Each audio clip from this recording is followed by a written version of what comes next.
Hello and welcome. आप देख रहे हैं बेंगलोर अखबार। कैमरामैन आफ्ताब के साथ मैं हूं अशफाक सिद्दीकी। टाइटल आपने देखा होगा। आज की 4 अहम खबरें जो हम आपको बताने वाले हैं। सबसे पहला यह है कि कर्नाटका स्टेट के चीफ मिनिस्टर बीएस येडियुरप्पा का कंफ्यूजन लॉकडाउन को एक्सटेंशन को लेकर। और दूसरी आज की हेडलाइंस है कि मुंबई में पेट्रोल के दाम 100 रुपये क्रॉस कर चुके हैं और बेंगलुरु में 97 ऑलरेडी क्रॉस हो चुका है। तीसरा अहम अपडेट आपके लिए ये है कि 15 जून से जो कर्नाटका स्टेट गवर्नमेंट स्कूल्स को ऑनलाइन रीओपनिंग के बारे में जो नोटिफिकेशन है इसके बारे में आपको बताएंगे। और चौथा अहम अपडेट आपके लिए है कि गोकाक के एमएलए रमेश जारकिहोली को क्या एसआईटी आज क्लीन चिट देगी।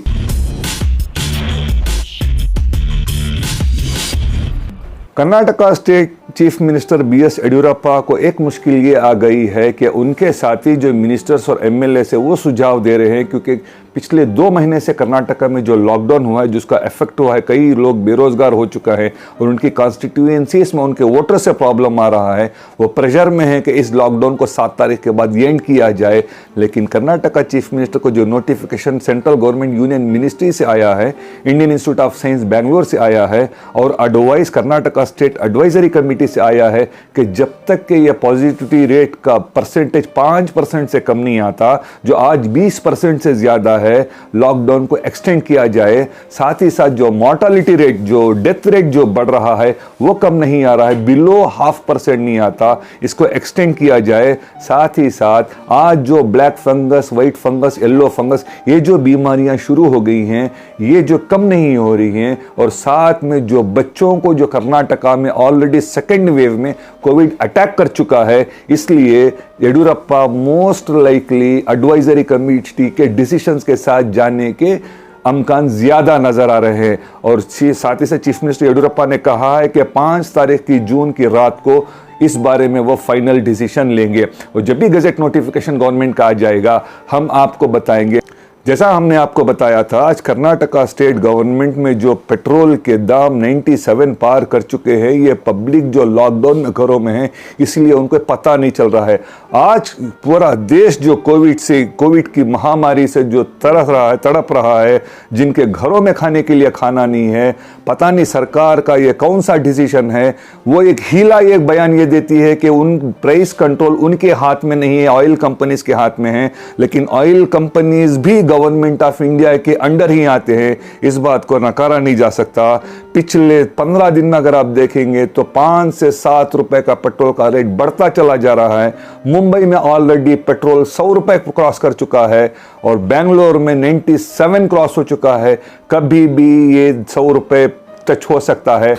लोगों को बहुत तकलीफ पहुंच रही है, पैसे की वजह से, बिजनेस नहीं है, उसकी वजह से बहुत परेशानी हो रही है। सरकार हर दिन 30 पैसे 40 पैसे इस तरह से बढ़ाते ऑलरेडी 6-7 रुपये बढ़ गई है। तो ऑलरेडी इसका अगर रेट बढ़ता है तो लॉजिस्टिक का भी रेट बढ़, ट्रांसपोर्टेशन का रेट, दामें और बढ़ जाती है। पैकेज तो नहीं आ रहे, तो किस तरह से आप इसको सरकार से क्या कहेंगे इस बारे में? कि वो जल्द से जल्द जितना जल्दी हो सके उतना जल्दी दाम कम करें। पेट्रोल डीजल का दाम कम करना चाहिए, कम करना चाहिए आपके हिसाब से। यही ये लोग कह रहे हैं कि जितने दाम ये पेट्रोल और डीजल के बढ़ते हैं तो कीमतों में भी इजाफा हो जाता है और लोगों की दिक्कतें और बढ़ जाती है। कर्नाटका स्टेट गवर्नमेंट ने अनाउंस किया था कि जून के 15 तारीख से जितने कर्नाटका के स्कूल्स हैं वहाँ पे रीओपनिंग हो जाएगी। रीओपनिंग का मतलब यह है कि ऑनलाइन एजुकेशन स्टार्ट हो जाएगा। लेकिन यहाँ पे सबसे बड़ा प्रॉब्लम ये आ रहा है कि जितने कर्नाटका स्टेट गवर्नमेंट के प्राइवेट स्कूल्स के जो एसोसिएशन है, एसोसिएशन के सेक्रेटरी श्रीधर ने कहा है कि इस बार हम 15 जून से ऑनलाइन एजुकेशन तभी स्टार्ट करेंगे जब पूरे स्टूडेंट्स उनकी फीस पे करेंगे।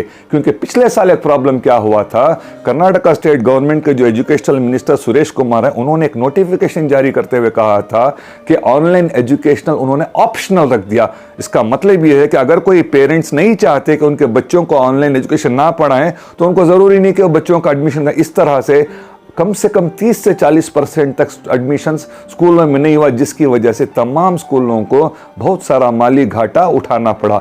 इसलिए इस बार कर्नाटका स्टेट गवर्नमेंट के प्राइवेट स्कूल एसोसिएशन के चेयरमैन ने गवर्नमेंट ऑफ कर्नाटका को एक लेटर लिखा और कहा है कि या तो आप हमें एक फाइनेंशियल पैकेज आप हमें अनाउंस करो या 15 तारीख जून से जब तक बच्चे फीस नहीं पे करेंगे हम ऑनलाइन एजुकेशन नहीं प्रोवाइड करेंगे।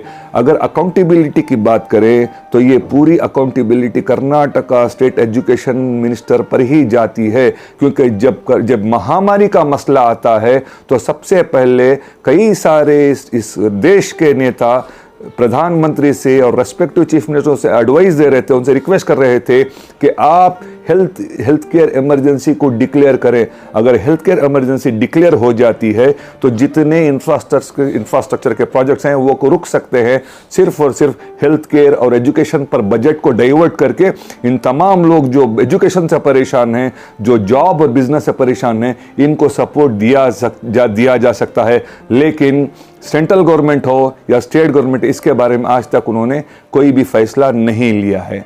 और आज की आखिरी खबर आपके लिए ये है कि गोकाक के एमएलए रमेश जारकीहोली जो सीडी रो में बुरी तरह से फंसे हुए थे, आज एसआईटी की तरफ से पुलिस डिपार्टमेंट को या कोर्ट को एक बी रिपोर्ट फाइल करने के पूरी चांसेस हैं कि वहाँ पर कोई विटनेस नहीं मिला और एक कंसेंशुअल एक्टिविटी हुआ था, इसलिए ये फाइल क्लोज करने का एक हिंट हमें मिला। हमारे सूत्रों के हवाले से हमें पता चला है कि मोस्ट लाइकली ये बी रिपोर्ट फाइल होने वाली है।